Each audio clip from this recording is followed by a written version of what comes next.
네, 사랑하는 여러분, 오늘 주님 주신 복된 날입니다.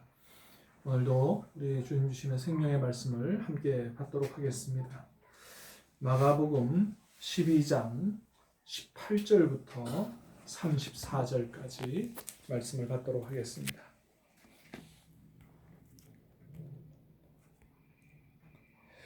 부활이 없다 하는 사두개인들이 예수께 와서 물어 이르되, 선생님이여, 모세가 우리에게 써주기를 어떤 사람의 형이 자식이 없이 아내를 두고 죽으면 그 동생이 그 아내를 취하여 형을 위하여 상속자를 세울지니라 하였나이다. 7형제가 있었는데 마지가 아내를 취하였다가 상속자가 없이 죽고, 둘째도 그 여자를 취하였다가 상속자가 없이 죽고, 셋째도 그렇게 하여 7이 다 상속자가 없었고 최후에 여자도 죽었나이다. 7사람이 다 그를 아내로 취하였으니 부할 때 곧 그들이 살아날 때에 그 중에 누구의 아내가 되리이까? 예수께서 이르시되, 너희가 성경도 하나님의 능력도 알지 못함으로 오해함이 아니냐? 사람이 죽은 자 가운데서 살아날 때에는 장가도 아니가고 시집도 아니가고 하늘에 있는 천사들과 같으니라. 죽은 자가 살아난다는 것을 말할진대 너희가 모세의 책 중 가시나무 뜰기에 관한 글에 하나님께서 모세에게 이르시되 나는 아브라함의 하나님이요 이삭의 하나님이요 야곱의 하나님이로라 하신 말씀을 읽어보지 못하였느냐? 하나님은 죽은 자의 하나님이 아니요 산 자의 하나님이시라. 너희가 크게 오해하였도다 하시니라. 서기관 중 한 사람이 그들이 변론하는 것을 듣고 예수께서 잘 대답하신 줄을 알고 나와 묻되, 모든 계명 중에 첫째가 무엇이니까? 예수께서 대답하시되, 첫째는 이것이니 이스라엘아 들으라. 주 곧 우리 하나님은 유일한 주시라. 내 마음을 다하고 목숨을 다하고 뜻을 다하고 힘을 다하여 주 너의 하나님을 사랑하라 하신 것이요. 둘째는 이것이니 내 이웃을 내 자신과 같이 사랑하라 하신 것이라. 이보다 더 큰 계명이 없느니라. 서기관이 이르되, 선생님이여 옳소이다. 하나님은 한 분이시요 그 외에 다른 이가 없다 하신 말씀이 참이니이다. 또 마음을 다하고 지혜를 다하고 힘을 다하여 하나님을 사랑하는 것과 또 이웃을 자기 자신과 같이 사랑하는 것이 전체로 드리는 모든 번제물과 기타 제물보다 나으니이다. 예수께서 그가 지혜 있게 대답함을 보시고 이르시되, 내가 하나님의 나라에서 멀지 않도다 하시니 그 후에 감히 묻는 자가 없더라. 아멘. 예, 오늘 주시는 말씀은 크게 두 가지 내용입니다. 예수님께서 부활에 관해서 사두개인들과 논쟁하시는 것과 가장 큰 계명이 무엇인가에 대해서 말씀해 주시죠. 자, 먼저 부활에 대한 논쟁인데요. 사두개인들은 부활에 대한 것을 믿지 않았습니다. 그래서 이 부활에 관해서 예수님께 질문하면서 한마디로 말하면 자기들이 믿는 부활 없다 이것을 이제 예수님께 가져와서 논쟁하는 거죠. 예수님, 모세가 전해준 율법에 의하면 어떤 사람에게 어떤 사람이 결혼했는데 자식이 없이 죽으면 그 동생이 형수를 취해서 대를 잇도록 하라고 그런 말씀이 있지 않습니까? 자, 예를 들어서 만일 어떤 사람에게 7형제가 있는데 첫째가 결혼해서 아이를 못 낳고 죽었습니다. 자, 그럼 둘째가 형수를 취해서 또 같이 살지 않겠습니까? 그런데 둘째도 아이를 못 낳고 죽었고요. 셋째도 그렇고 넷째도 그렇고 7형제가 다 아이를 못 낳고 죽었습니다. 자, 그러면 선생님 말씀에는 부활이 있다 그랬는데 나중에 모든 사람이 다 부활하면 그 여자는 도대체 누구의 아내가 되고 누구와 함께 살아야 되겠습니까? 이런 질문을 한 거죠. 한마디로 말하면 예수님 말씀하시는 부활은 없다. 이것을 모세의 율법을 근거로, 하나님 말씀을 근거로 그 주장을 펼치는 거죠. 자, 이에 대해서 예수님 뭐라고 말씀하십니까?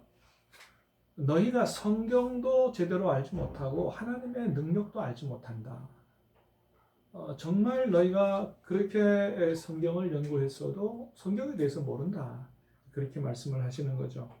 그러면서 오히려 모세의 율법을 근거로 드시면서 너희가 그렇게 애지중지하는 모세의 율법이 뭐라고 했느냐? 하나님이 나는 아브라함의 하나님이요, 이삭의 하나님이요, 야곱의 하나님이라고 하지 않았더냐?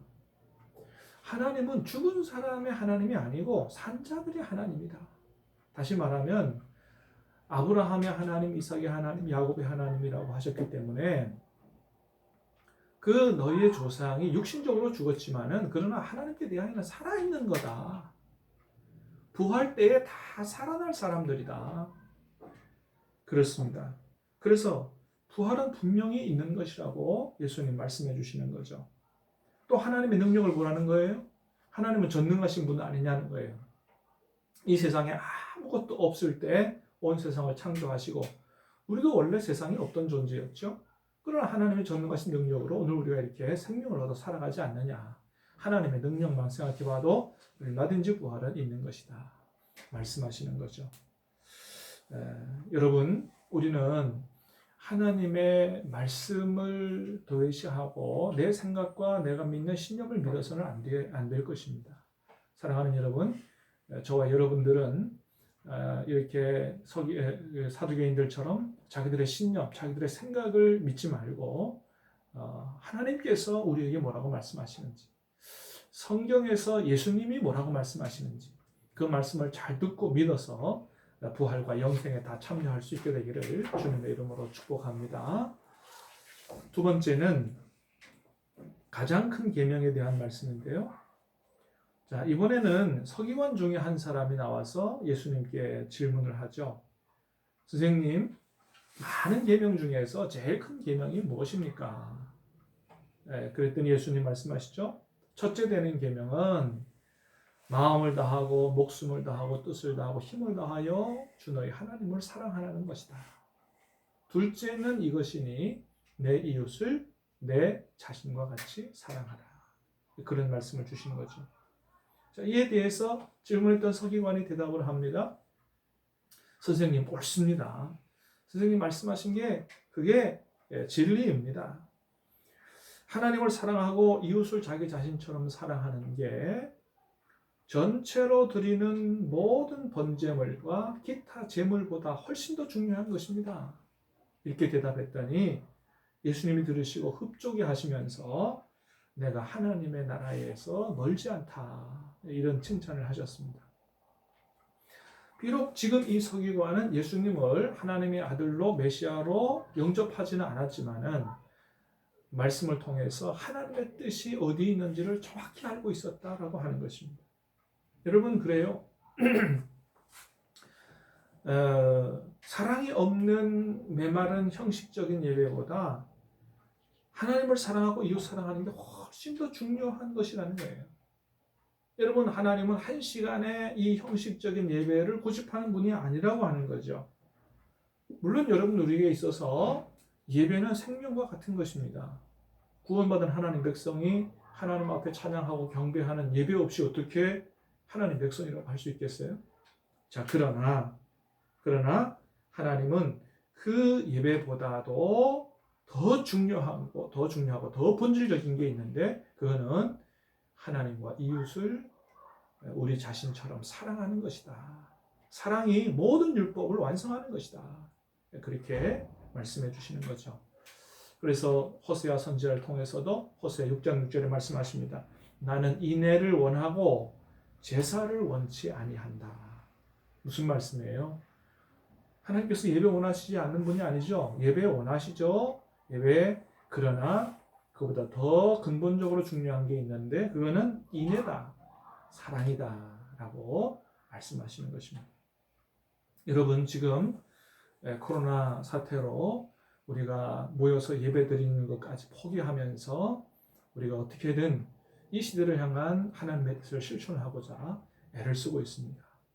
우리가 흡족하지 않지만 그러나 영상을 통해서 예배하고 이것을 통해서 정말로 내 이웃을 내 몸처럼 사랑하려고 애쓰는 우리를 주님께서 기뻐하시고 칭찬하실 것이라고 생각을 합니다. 사랑하는 여러분, 오늘도 진정으로 제일 중요한 우리의 신앙의 핵심이 무엇인지 다시 한번 깊이 생각하고 하나님을 사랑하고 이웃을 우리 자신처럼 사랑하는 주님의 뜻을 실천하는 우리 신함께 모든 성도들이 되실 수 있게 되기를 축복합니다. 기도하겠습니다. 사랑하는 주님, 부활은 분명히 있는 줄로 믿습니다. 영생은 분명히 있는 줄로 믿습니다. 이 확고한 믿음에서 흔들리지 않게 도와주시옵시고 이 세상에 사는 날 동안에 우리가 무엇이 가장 큰 하나님의 뜻인지 바로 깨달아라. 진정으로 하나님을 사랑하고 이웃을 내 자신처럼 내 몸처럼 사랑하는 그런 적극적인 사랑의 삶을 살아갈 수 있도록 도와주시옵소서. 예수님 이름으로 기도하옵나이다. 아멘.